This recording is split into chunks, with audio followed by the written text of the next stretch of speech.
And Sue, the wider crypto market, I think a lot of these crypto lovers are hoping the bottom was in. Doesn't look like it. Well, you know, there's a lot of focus on where the Fed rate hikes are going to go, and that clearly is what is driving this most recent volatility. The markets in general did not like what Fed Chair Jay Powell had to say. Let's drop into the Bloomberg, and we had been stuck around the 20,000 level, which held support over the last 8 to 12 hours after a two-day drop of more than 7.5%.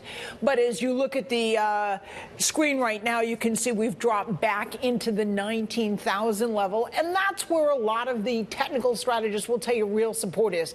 The high 19,000s, the mid 19,000s, and so support is holding, as many of the Bitcoin enthusiasts will say. The gyrations have come amid uncertainty about the path and magnitude of Fed rate hikes and the effect they could have on riskier assets, and you have to look at the bigger picture. We had just already been through a big retreat in the cryptos, and they were just starting to find their footing once again. Now, numerous strategists have flagged 20,000 as a key point, so there'll be a lot of focus over this over the next couple of days. Bitcoin, of course, had a lot of company. Let's look at the other cryptos. A lot of red on the screen right there. The second biggest crypto, Ether, was holding steady around 1,500. You can see it's dropped below that. It was at 1,500 in the past 12 to 18 hours after dropping 13% over the past 2 days. So it's been fluctuating in recent weeks, and a lot of focus on Ethereum ahead of that much anticipated software upgrade.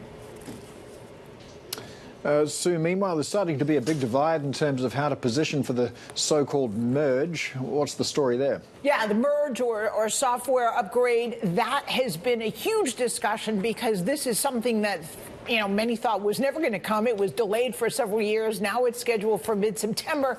How to play it is the question, and it was a question before we saw this most recent volatility. To quote Miller Tabak's chief market strategist, retail investors are getting a little nervous. You can just look at the chart and see why. We're about to enter another risk-off period for the markets. They've taken a pretty big beating.